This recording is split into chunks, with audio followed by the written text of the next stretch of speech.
Okay guys, this is part 2 of the video. Finally got it worked out to get my car to unlock and unlock with audio. So didn't do it exactly the way I wanted, so I'll show you where I made changes. But this is the way it was before. You lock, it just flashes and you hear that clunk noise, and unlock, double flash and unlock. So let me go ahead and hook up the circuit and show you what I got. Okay, this is where I got it. I hooked up the circuit and I'll show you how I did the wiring. But so basically it's locked now. So let me hit unlock.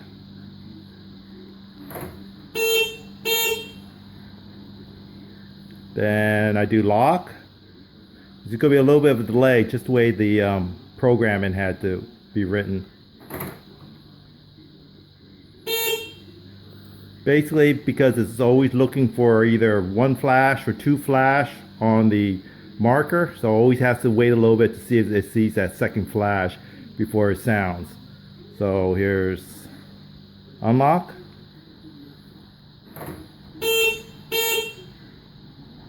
Lock.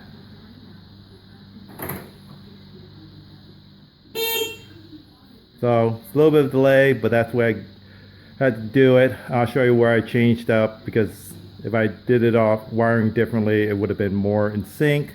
But I'm glad I got it done, finished. Let me go and show you how I did the wiring from the engine in, and we'll move from there. Okay guys, this is the horn I'm going to use with the audio for the lock and unlock. The 12 volt, I think motorcycle home, only pulls about 1.5 amps. Got on Amazon. This was, here's the box, motorcycle horn. So it doesn't need to be really loud, it just needs to be loud enough so I can hear it when I lock and unlock. So I had an empty spot here, so I'm going to go ahead and mount it here, probably face down. Okay, so I need to run is 3 wires made up this wiring harness. This will be on the inside that connects to the box, power, and going in and coming back out from the relay. This would be used for the signal from the side marker going back into the car. So when I was doing my oil pressure and temperature gauge, I found that, which is wired back through there. This cover just pops off. Just stick a screwdriver in these 3 slots and kind of lift up the tab a little bit and they'll pop off. To get to this and back in there, you basically need to take off your covers here, and they're just held on by 10mm nuts on either side. It comes in 2 pieces. But before you do that, you gotta take off your windshield wipers, and basically there's a nut on here, and that's 13mm, I believe, and then it takes some force to pull it off unless you have a puller. Ideal, mark your where your wipers were before you do it, so you have the same spot to be able to put it. So here's my horn attached. So we'll have power going to 1 from the relay, and then we'll have the other end going to ground, which is there's a grounding nut bolt underneath this fuse box. So basically you just have to lift it up a little bit, get out of the way. And I think that's where I moved it from here to down there for the oil pressure sensor gauge work I was doing. And I'm going to get 12 volts from the fuse box. So let me go ahead and fish the wires through that hole and do some wiring. Okay, I had a long plastic tie wrap which I fed through that hole, that rubber thing on the engine compartment, and I tied my 3 wires to it. So I'm just gonna go ahead and pull it through. Okay, I already got the wires through. I put the cap back on and I drilled a new hole. The white one goes to the horn, the sounder, and I gotta run the black one to ground. So basically if you take out the two bolts that hold in your fuse box, one there and one there, you can, let me see if I can get a shot down into it.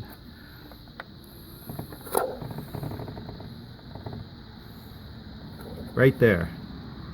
There's the one of the grounding bolts to the body, and that's where I attached in my previous video I attached the oil and pressure sensor ground that I needed. So that uses a 10 millimeter, so let me get that and try not to lose it, because I guess it should fall underneath the car, but you can always get stuck somewhere.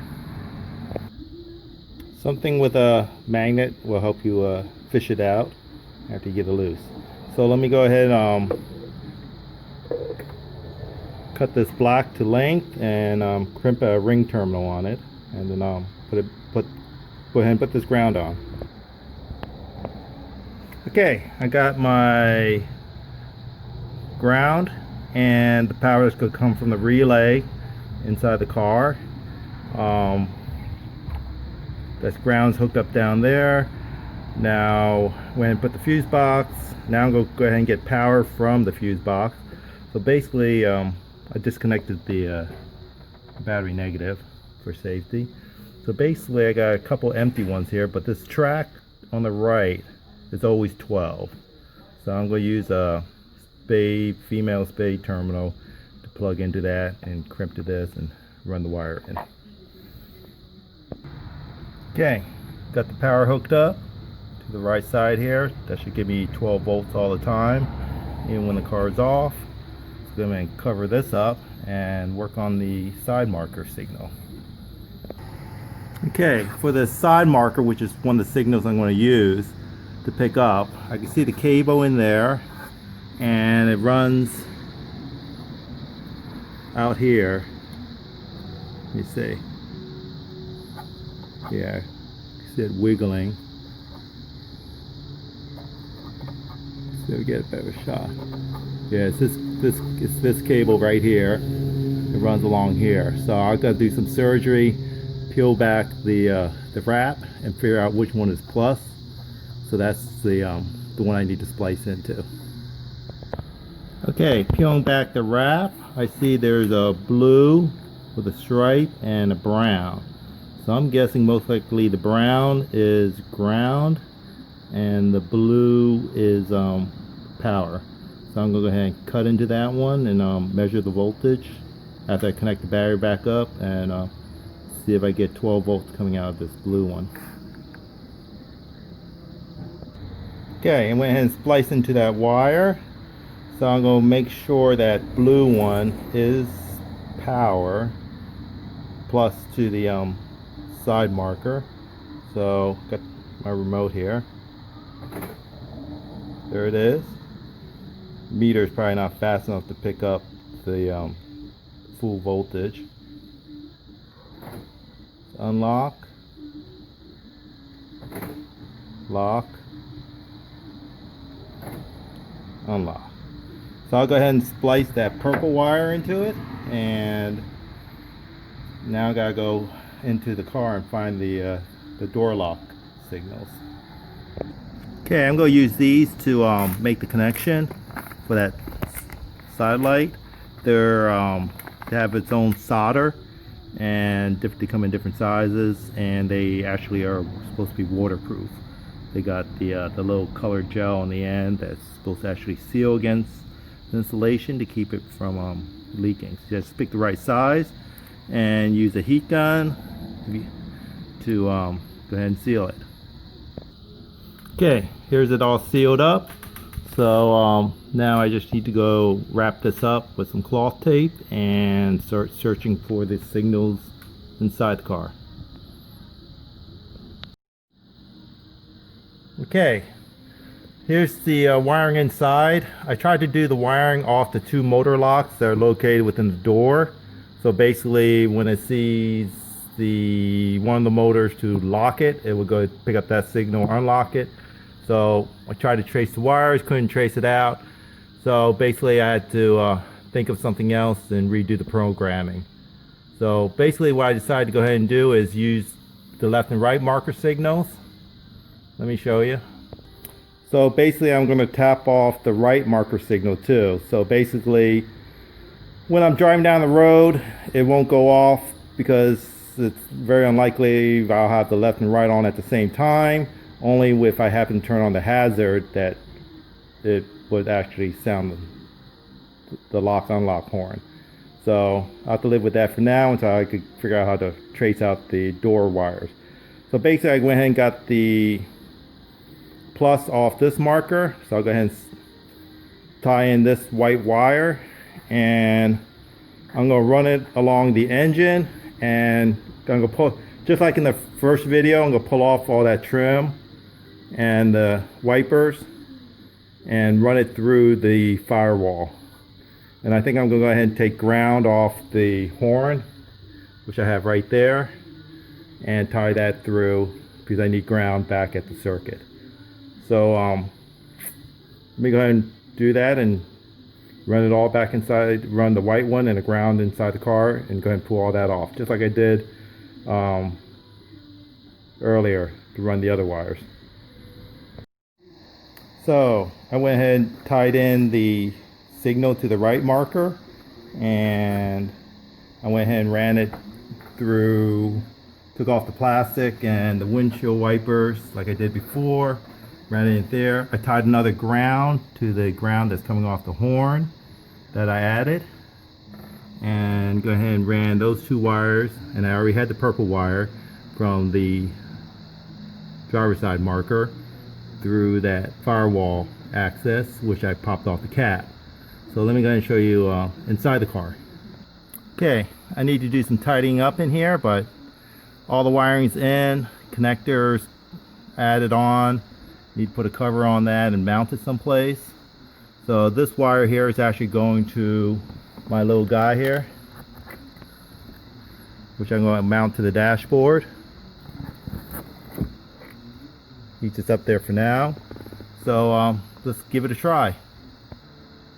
Okay, here's the little guy. So basically, if it's bright outside, he won't blink his eyes. So right now the car is unlocked. Let's go with locked, and there'll be a slight delay. There it goes. Now I know the car is locked. And when it gets dark outside, let me go ahead and turn off these floodlights.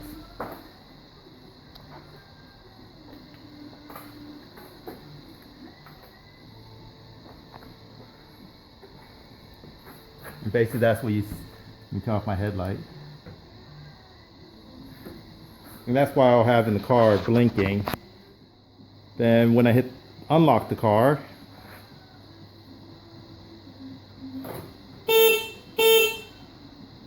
there he goes, and his eyes stop blinking. So basically I'm going to have a part 3. If you really want to know details and how to program the Arduino and do the wiring for that, there'll be a part 3, and I'll have a parts list, and hopefully I'll see a fair way you could download the code from some kind of Google Docs. So so I was able to add audio. I don't have a car alarm in mind, but I was able to add audio to the lock and unlock. So it gives me a little feedback. The lock's a little delayed until I figure out how to make it not delayed in the programming and change it to the wiring. But there it is. Right now the circuit pulls about 56 milliamps. So it should be fine if I run this throughout the night. If its eyes are always blinking, the board's always plugged in. So that's what it looks like. So if you're interested, watch part 3 on how to get the parts and download the code and learn how to program your own. Thanks for watching.